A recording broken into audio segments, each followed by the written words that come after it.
Halo teman-teman, pada kesempatan kali ini aku Gama Luluh akan berbagi sedikit nih mengenai proyek yang aku rancang yaitu berjudul Analisis Metabolomik Konsorsium Scenedesmus dimorphus dan Bakteri Nitrifikasi pada Pengolahan Air Limbah. Nah, proyek ini adalah salah satu tugas dari mata kuliah metabolomik. Air merupakan kebutuhan dasar manusia dan organisme lain. Air banyak digunakan dalam keperluan sehari-hari, seperti minum, mandi, mencuci, bahkan juga digunakan untuk keperluan industri, pertanian, dan sumber energi. Namun, masalah utama yang dihadapi oleh sumber daya air saat ini adalah jumlah air yang tidak mampu memenuhi peningkatan kebutuhan dan penurunan kualitas air. Menurunnya kualitas air disebabkan oleh pencemaran air.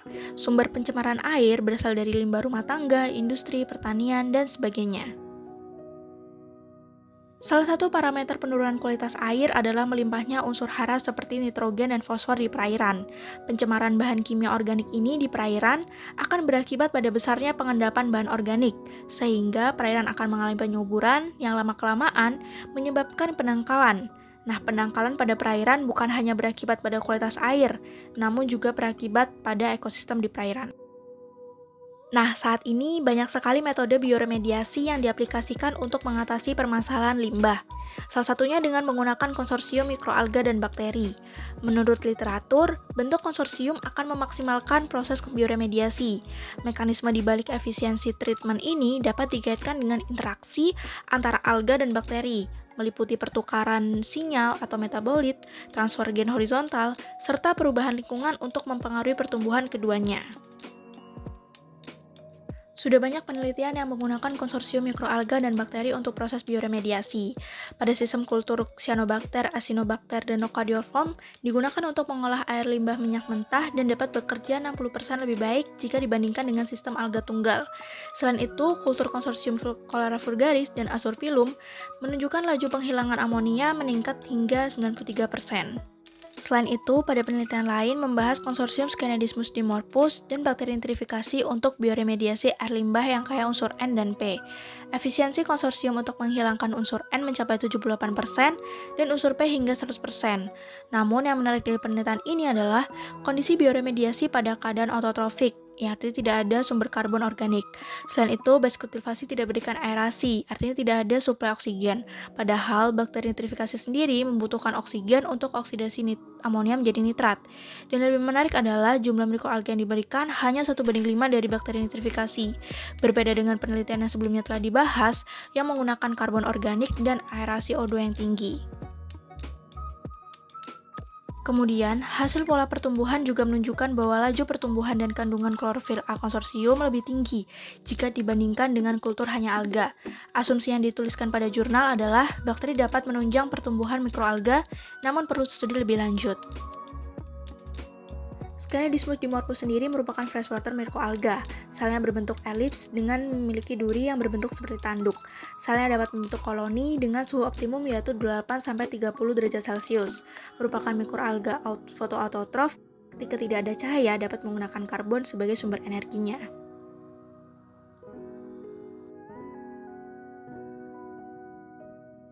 Sedangkan bakteri nitrifikasi sendiri mampu mengasimilasi amonia menjadi nitrat, termasuk dalam kemolitotrof dan memerlukan oksigen untuk oksidasi nitrit dan nitratnya. Contohnya adalah Nitrosomonas, Nitrosococcus, dan Nitrobacter. Sehingga timbullah beberapa pertanyaan, yaitu mengenai bagaimana sih hubungan regulasi antar konsorsium, atau bagaimana jalur metabolisme, profil metabolitnya, dan juga bagaimana pendekatan metabolik bisa mengatasi hal ini. Maka, pendekatan metabolomik dapat digunakan untuk menganalisa profil metabolit yang berperan dalam respons konsorsium, sehingga nantinya kita bisa mengetahui sistem metabolisme dari alga maupun bakteri dalam bekerja sama melakukan bioremediasi limbah. Sehingga, tujuan dari penelitian ini adalah menentukan profil metabolit dalam respon remediasi air, dan juga menentukan hubungan regulasi metabolisme konsorsium Scanedismus dimorphus dan bakteri nitrifikasi. Alur metodologi penelitiannya yaitu dilakukan pretreatment mikroalga, bakteri, dan persiapan medium.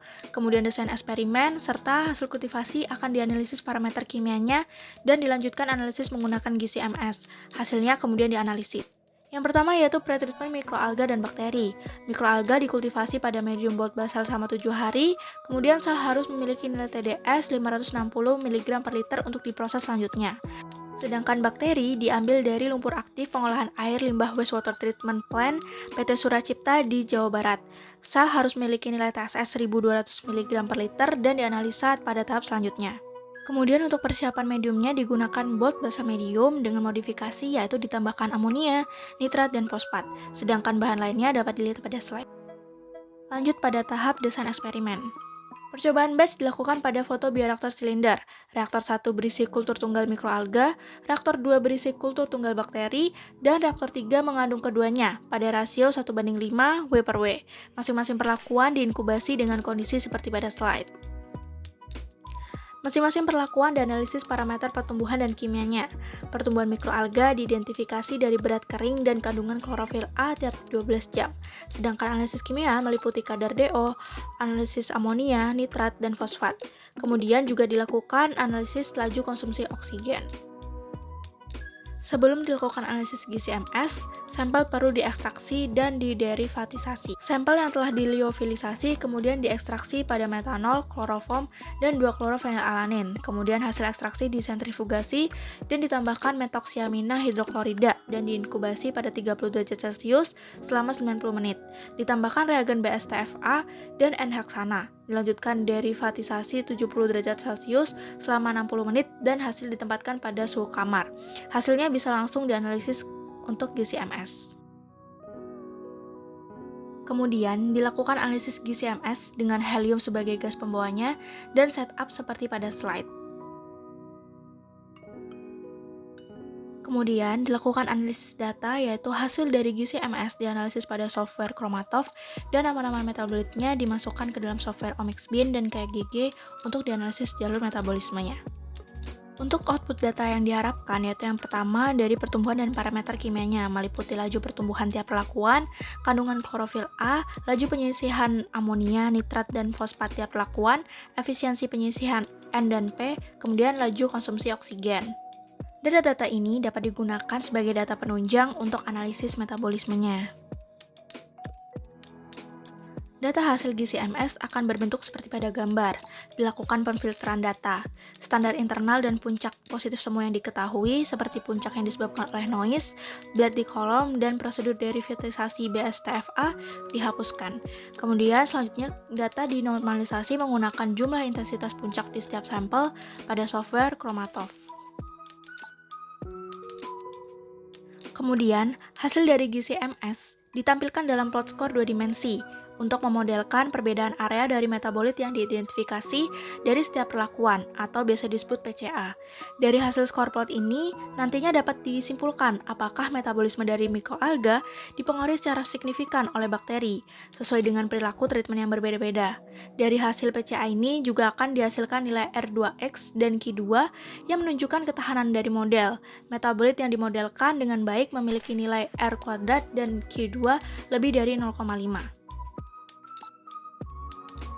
Hasil metabolit dikumpulkan dan diidentifikasi nilai VIP-nya. Metabolit dengan nilai VIP lebih besar dari 1 dan p-value kurang dari 0,5 dipilih sebagai biomarker respon untuk menggambarkan pola regulasi metabolik. Kemudian metabolit ini dimasukkan dalam database CAC untuk dianalisis lebih lanjut yaitu jalur metabolismenya. Lalu, untuk rancangan biaya penelitian ini yaitu kurang lebih 14.189.000. Namun ini adalah rancangan, bisa lebih dan bisa kurang. Dari penelitian ini, kita dapat memahami bagaimana konsorsium mikroalga dan bakteri dapat melakukan bioremediasi pada kondisi aktotropik dengan pendekatan metabolomik. Selain itu, kita juga dapat mengetahui jalur metabolisme dari mikroalga apakah dipengaruhi secara signifikan oleh bakteri. Kita juga dapat membuat sistem bioremediasi yang hemat energi dan biaya.